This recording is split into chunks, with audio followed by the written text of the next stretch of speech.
The following events were recorded as they happened at the Hospital for Sick Children in Toronto.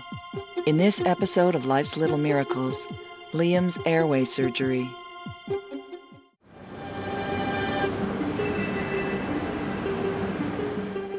Three-month-old Liam cannot be fed orally.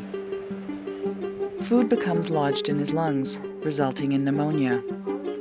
So I'm just going to get you to bring Liam over here. Oh, good. His condition is caused by a fistula, or abnormal connection between his esophagus and trachea. He was back to his birth weight about 3 weeks ago. Today, Liam will undergo surgery to remove the fistula. Alrighty, so what's going to happen? Doctors hope the repair will allow Liam to eat safely and avoid the recurrence of life-threatening pneumonia. He became very lethargic. So at that time they said it was a pneumonia. They had aspirated? Yeah, they took a chest x-ray at the emerge. Okay, and is that when they decided that you were to tube feed him only? Once they found the TF, then they started tube feeding him. So Mom, has Liam had chest x-rays before? Okay, so you've seen our little device that we use for the chest x-ray. We'll put him in so his back is towards me, and then we'll hold his hands straight up in the air, okay? We may need you to hold his little legs from the side so he doesn't curl up. Keeping on to his feet there, Mom. I know, it's okay. We're okay. I know. There we go. Liam.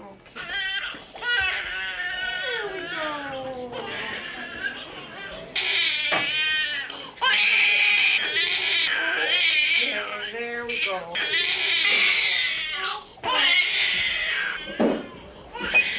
All right, all done.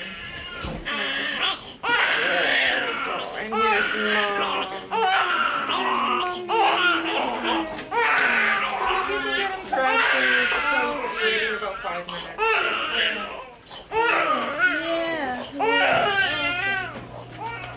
Great. Thank you very much. Okay, bye. Okay, chest x-ray looks okay to me.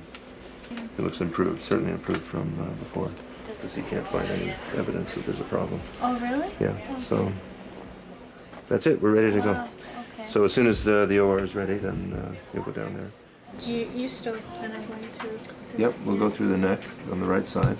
Okay. And usually you can go right down between the trachea and the esophagus, find the fistula, and close it up. We divide it and then we sew up each side. Okay. And then I take a little piece of the muscle from the neck and bring it down to put between the two suture lines, and that helps prevent it from reforming. Now the nerve to his icebox, how close are you to that? We're close to it, because it runs also between the trachea and the esophagus. Right. So we keep an eye out for it. We're quite careful to make sure we don't injure it. But that's one of the risks of the operation. So what happens if you were to just nick it or something? He doesn't lose his voice. Right. Just kind of what happens? This is where the nerve gets cut. If the nerve gets cut in half, then basically it's a permanent injury to the voice box. So that one of the two vocal cords would paralyze him to be able to move. When does he start eating, or like how does they're going to be feeding him? We'll leave a tube just like this that goes through into his stomach, and we'll feed him through that for about a week. Same as he's doing now. Okay. And that'll give everything time to heal up. Mm-hmm. And then what I do is have him swallow some dye, and we'll watch it on the x-ray, make sure that there's no leakage from where the sutures are. Okay. And if that looks fine, then we'll take the tube out and just let him eat. Okay. And then the only other thing that we always mention is the risk of the fistula coming back again. And the reason that would happen is if there was a leak from the suture line in the esophagus, then it forms a little abscess outside the esophagus, which can then burrow back into the trachea. There's one of those rare things that can happen that you need to be aware of. So I'll see you in a little while.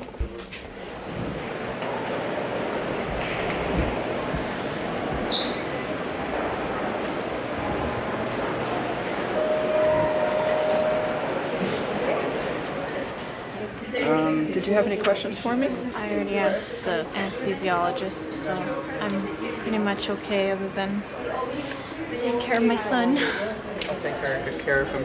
Let me just call the room and see if they're ready for you. Excuse me.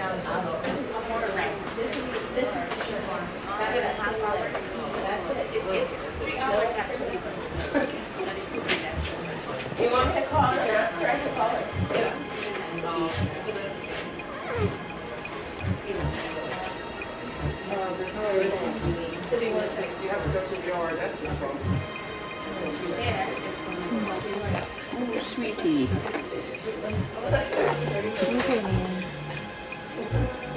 I'll take good care of him. I try not to worry. I know you will, but...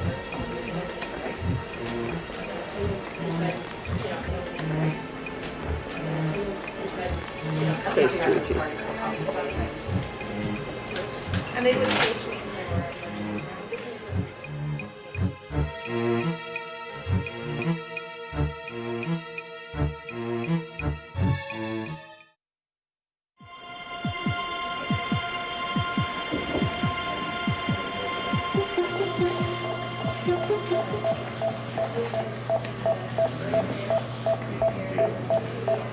So that's the esophagus, that's the trachea. And we're going to come down between the two until we get to the fistula. Then we're going to divide it.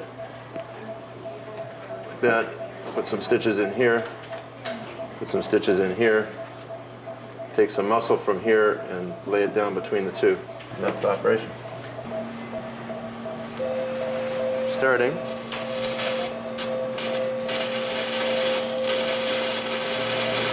And we're going to go find the esophagus, identify and avoid the recurrent laryngeal nerve, which we see right there, which controls the vocal cords, so we want to make sure we don't hurt it. Bovie?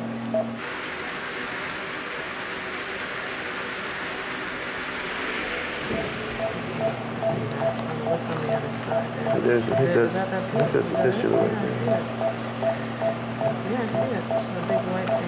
Okay, we are dividing the fistula.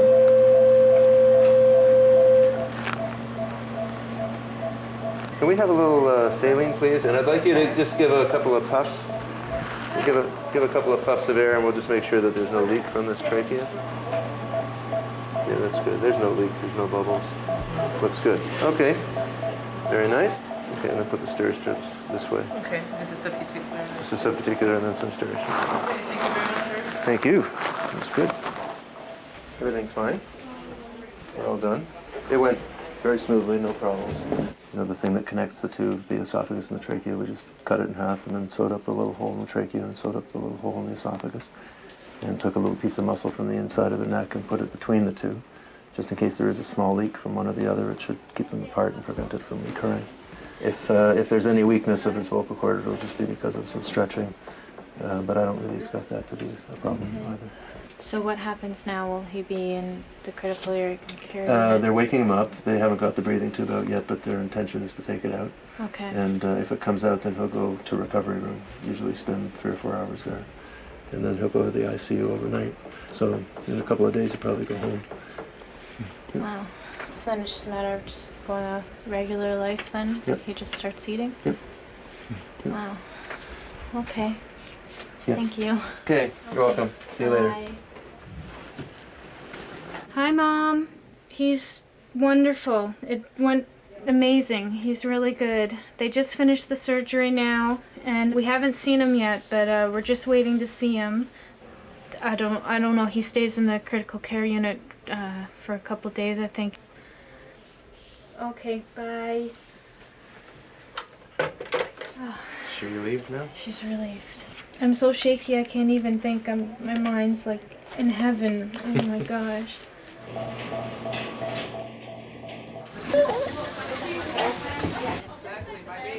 It's a saline flush out my pocket, yeah. Okay. Thanks.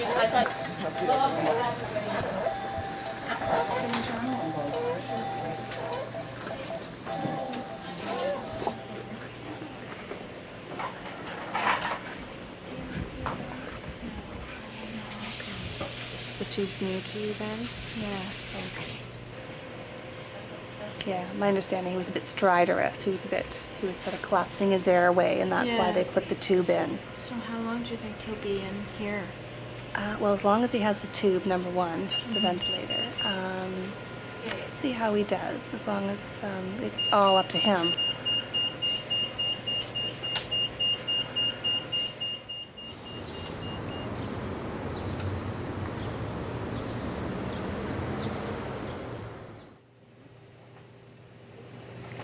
So what happens now then? So what happens now is certainly there's no other reason for the airway obstruction, right? Because we know both cords move, the vocal cords, and we know there's nothing below the vocal cords like these vascular rings that can cause difficulty with getting the breathing tube out. But when they're happy that he's, again, breathing around the tube, suggesting that the airway is now getting looser if the tube is not snug against it.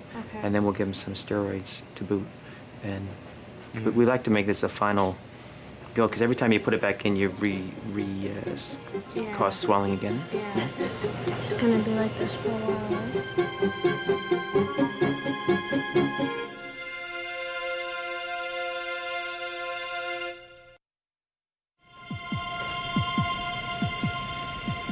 So I just wanted to update you a little bit. There is 3 possible problems in the upper part of his breathing tube, and the first is swelling. So he's on the steroid treatment for that, okay? And although that didn't help the last time, hopefully if that's a problem it would help this time. The second is the vocal cords themselves, and there's some evidence that they were weak. And then the third thing is floppiness of the trachea, or the windpipe in the trachea, exactly. And ironically, when you have that problem, whenever you get into breathing difficulty, the harder the baby tries to breathe, the more the trachea closes in, so it sort of gets like a vicious circle. We all think that we'd wean the breathing machine slowly over the weekend, okay, and then just take the breathing tube out on Monday, okay? Have you guys discussed what would happen if he did fail? Like, what would the next step be for him? Yeah, for sure. The next step, if he failed, would be to put the breathing tube back in, and we would leave it in and basically sit tight for several days, check out these diaphragms, and perhaps go to the operating room with Dr. Forte's team and look down under anesthesia and see if there's anything else there that has been missed. I never thought I'd want to hear him cry so much in all my life. You know, like, and you don't realize how much.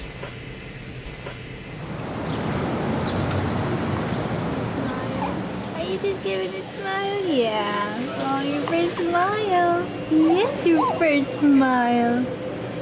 Yeah. Yeah. Hey? I can't, this is actually really good. He's the first time he's been smiling since the extubation. Be 100% sure they're trying a different way. Hey, I think I know.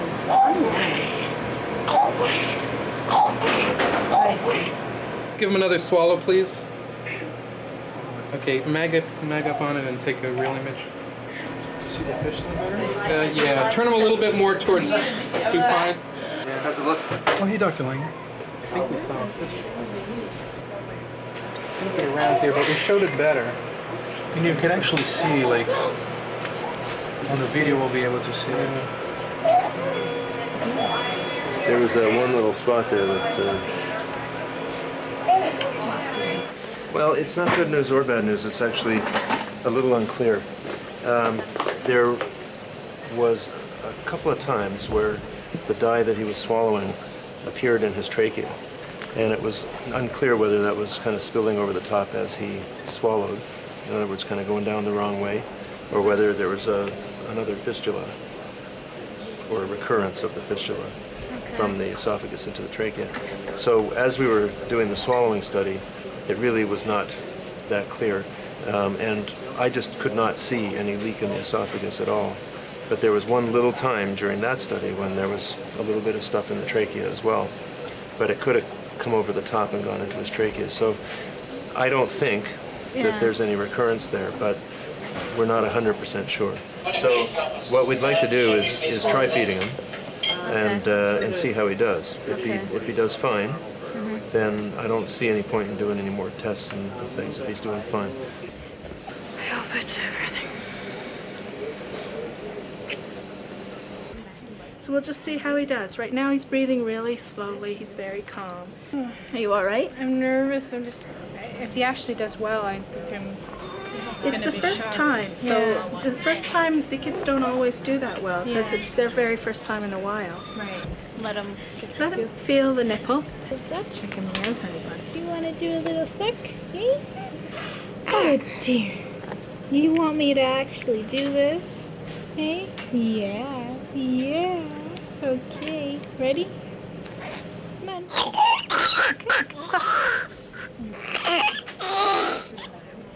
Gag that up. Let me try him without, and then you guys can try the great one. Are you gonna be alright with me?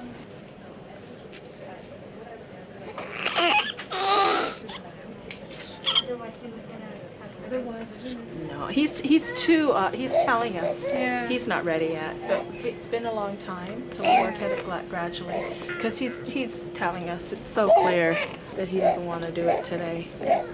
So we'll do step by step. There you are. How are you? So, what's happening when they try and feed him? It was a different OT yesterday, but she said she thinks that he aspirated. Yesterday, he didn't choke at all. He just kind of swallowed it, and then all of a sudden he sounded very congested. Let's take a worst case scenario that we do think that there's, let's say we do think that there's a recurrent fistula. Okay. The two choices of dealing with that are to do another operation and fix it again. Because frankly, I don't really want to do another operation in there unless we absolutely have to. Because I think it's just safer for him not to have another anesthetic unless we absolutely need to.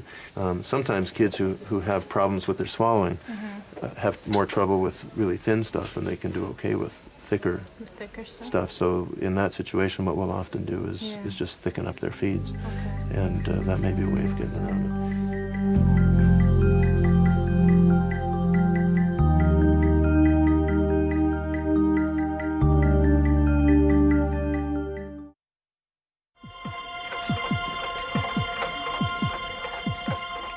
Hello. How are you? Good. Well, the study done at the end of the week was normal. Okay, Dr. Danneman did it, and he could not find any evidence of fistula. So, I think we have to assume that there is no recurrent fistula. The next study that we want to do is a feeding or swallowing study, where they will give him some barium to drink, and they'll watch the process of the swallowing as he's swallowing. And based on the results of that, then we may be able to come up with a strategy to feed him more effectively.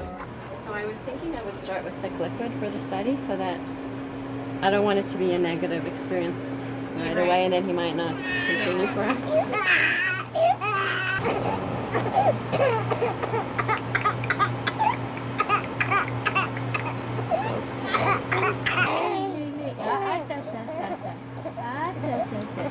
You want to try giving this, and then we'll try to slip a teaspoonful in and put it back in? Sure.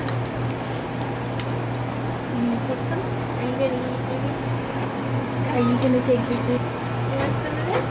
You want some of this? Yum, yum, yum. Yes, yum, yum, yum. What's that? What's that? What's that yummy stuff? What's that yummy stuff? A little more. More just to see bigger swallows. Just do small little swallows. Yum. Yum. Yeah. Don't see any aspiration. Yeah.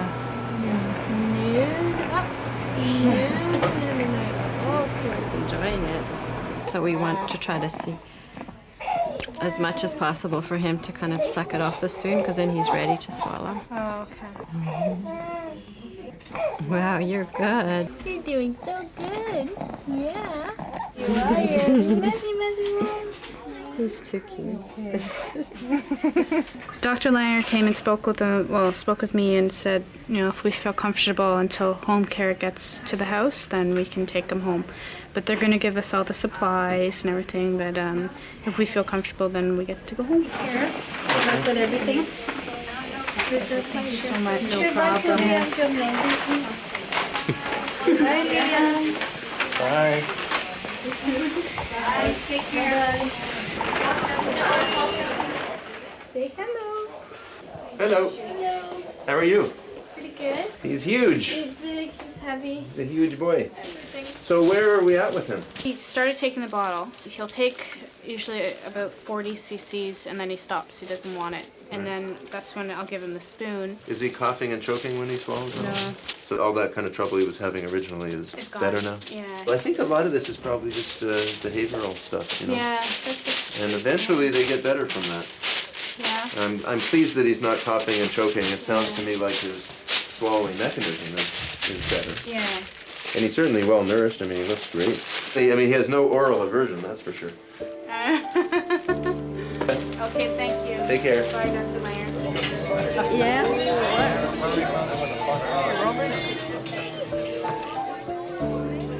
4 months after his operation, Llam can be safely fed and is no longer at risk of pneumonia. See how well he's doing? Remember in the hospital, how he was? Llam is a growing, healthy baby and continues to develop well. On the next episode of Life's Little Miracles, Christine's struggle with cancer.